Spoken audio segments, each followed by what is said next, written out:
So on the elementary time scale, sensory information that registers in neuronal processes that occur within some short temporal window, it's usually around 30 milliseconds, are experienced on the integrative time scale as occurring simultaneously.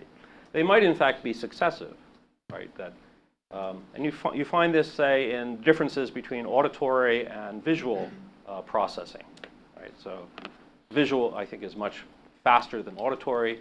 And so there's kind of a temporal difference between these, let's say, processing of information of auditory versus visual. But, you know, when we experience, if we're like at the ballet and we're looking on the stage, we don't like see the dancer jump first and then hear the music, right? Somehow or other there's an integration that happens.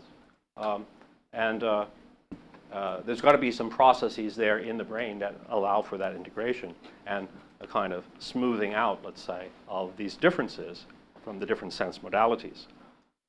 But that seems to suggest something like a mechanism that you might talk about in terms of the basis for retention, which seemingly involves, Varela would say anyway, temporal dynamic binding as information enters the integrative time scale.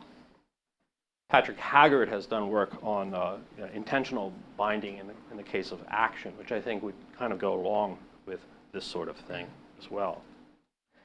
So here I'm going to show you, in the time left, a few minutes, 3 different proposals for linking phenomenology to the neuroscience, specifically with respect to this whole issue of time consciousness, or this retentional, protensional structure that we've been describing.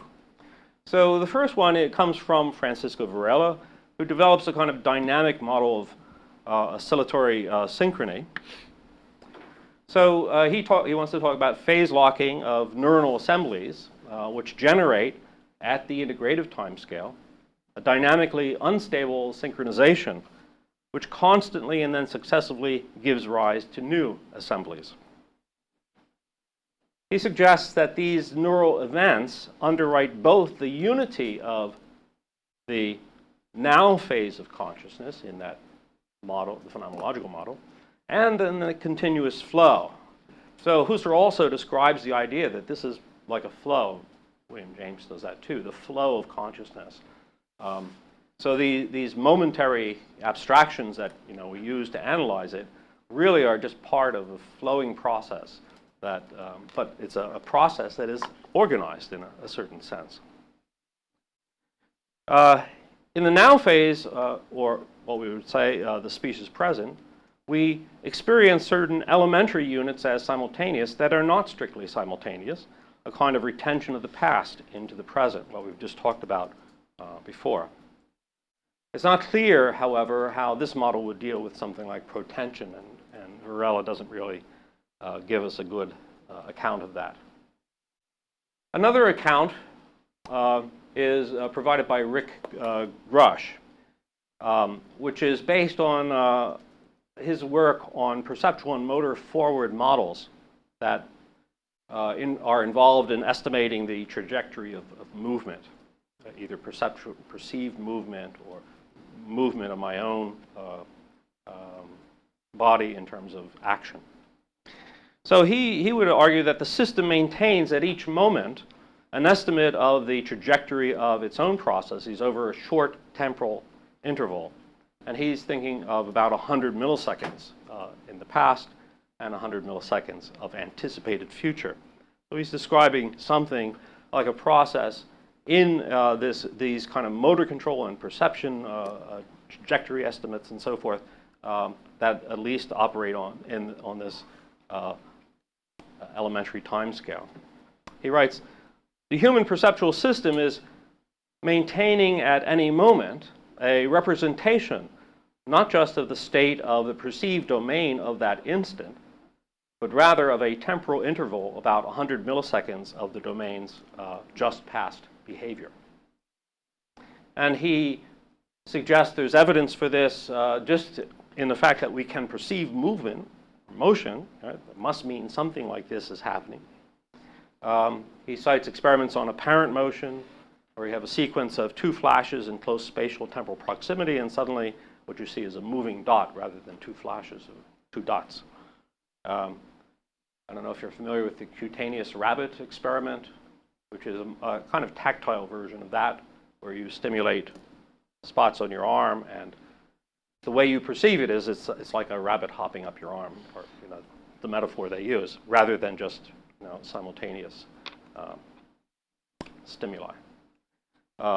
Also perceived momentum. So he tries to go to the experimental literature to find the evidence that would sort of support this idea. And then he provides a detailed computational model of this kind of process. So he talks about filtering, smoothing, and prediction. And these kinds of mechanisms he thinks will produce at any particular time an estimate of the behavior of the represented domain over any brief interval. So again, trying to account for a species present. So although Grush offers this as a neural implementation of Husserl's model of temporal structure, it doesn't really explain temporal flow or the continuity that's implied in the model. So it seems to do some things, but not everything that one would want.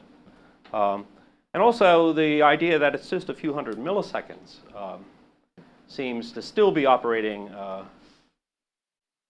not at what Husserl would consider to be the retentional time scale, which would be more like a couple seconds or so. So that's another discrepancy. The final proposal is just recent, and in fact, I don't even know if it's out in press yet. It's in press, but I don't know if it's actually published yet. But this is Jacob Howie. Some of you know him from Monash University, and colleagues, where they use a predictive coding approach in an attempt to, again, show how something like Husserl's analysis would get worked out in the neuroscience. So the sense of temporal flow in conscious perception, they would claim, stems from probabilistic inference involving an implicit knowledge that is the situation is going to change. So they cast this as their way of talking about this as a kind of distrust of the present.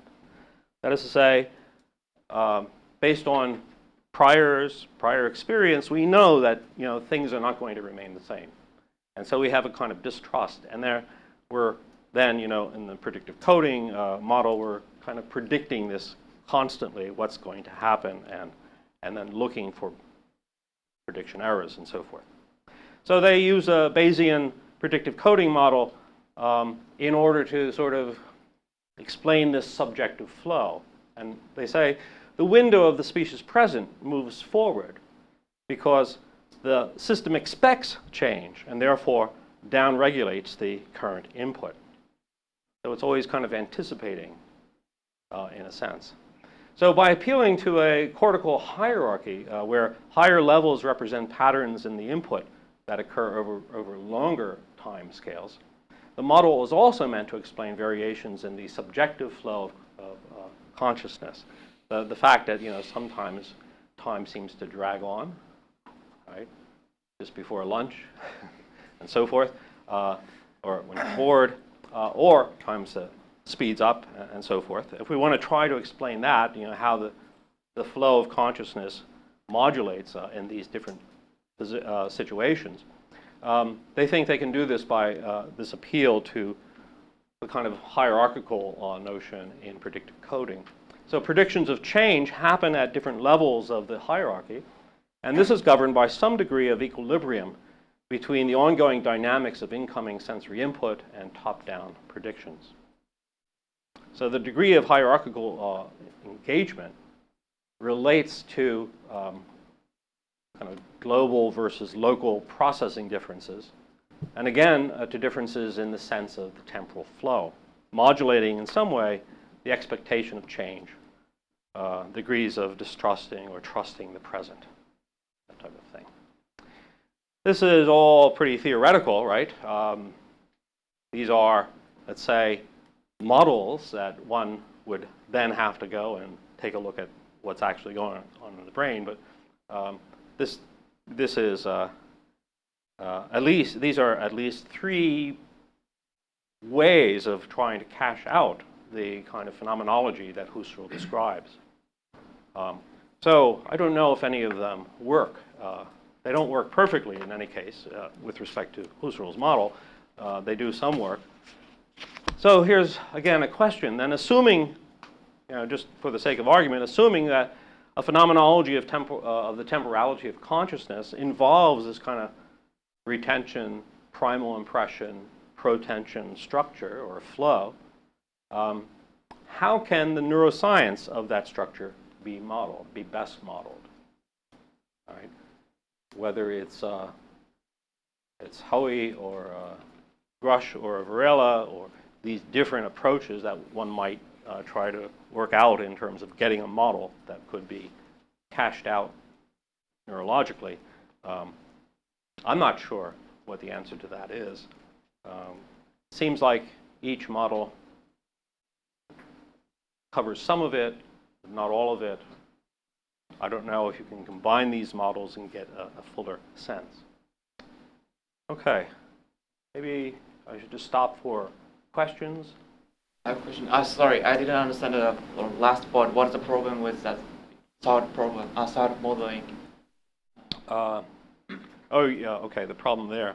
So they're getting the flow part of it, right? Mm-hmm. But they So part of what they don't have is any kind of reference to this longitudinal or transverse intentionality, so that that part is missing.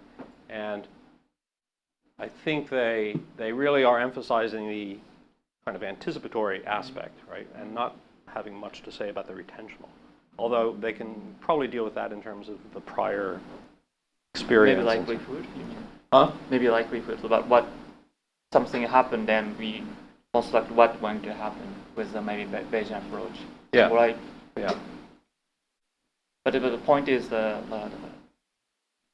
model doesn't include how we are sensing a speed up or slow down. That it doesn't include it in the model. Well, they think they do explain that in terms of this kind of sorting out between the higher levels of prediction, and having this kind of it's a dynamical kind of relationship that they're describing there.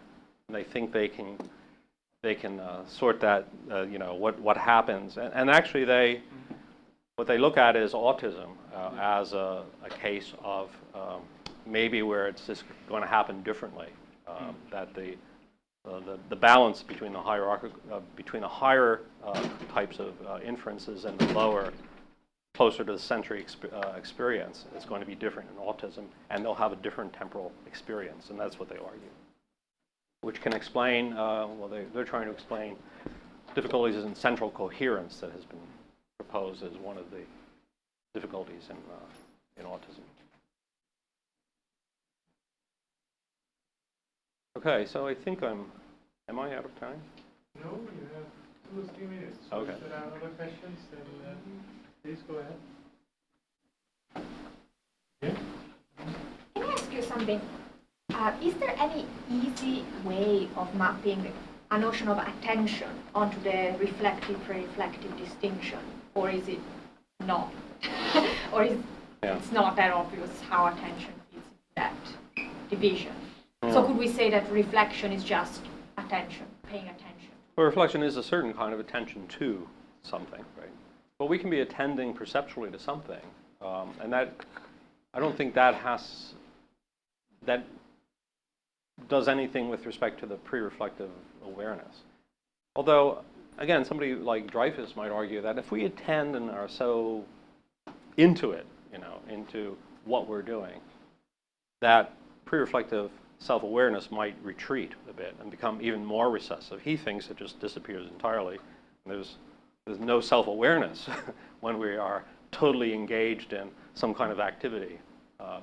So that would be a point of debate about whether or not we totally lose pre-reflective self-awareness altogether, or if there are, even when we are totally immersed and attending to something in such a high degree, that there's still nonetheless something like a self-awareness involved. Yeah. It seems like the blind sight experiments and some of the things about the masked stimuli and processing on things that you're prevented from being able to actually formulate a report on, those all get at this in the sense that it shows that there's information which is present and can be processed on and can be used and so on, which is outside of, I guess, what you would call the experience of experiencing. Yeah, sure. But then, So, I mean, then we're talking about subpersonal processes, and we're not talking about consciousness. I mean, in blind sight, specifically about the visual, the person isn't conscious. Well, so there's no, yeah. But of course, in the blind sight, the person you're dealing with is not unconscious. They're conscious of other things. So there's still pre-reflective awareness, of self-awareness in the system, right? It's just about that particular visual stimulus that they have no consciousness of. Then it just doesn't come up. I mean, like if the question you asked at the beginning, do we have to ask, are we here? Do we have to ask, are we sitting? Things like that. Yeah. I guess the point is that there's a lot of information in our brain that is not at the forefront at any given time. Right. So, and there are experiments. It seems like we've heard about experiments that can actually start to address that. So if you're asking, like, what are things that you could do to start picking that apart, it seems like actually right. there are. Okay. Yeah, I think it's important to keep in mind that, there are conscious processes, but then there's a whole set of non-conscious processes going on, right, that help us act and do things and keep our posture and so forth. I guess the question is just when it becomes conscious, then the claim here is that we are pre-reflectively aware of what's going on, of what we're doing.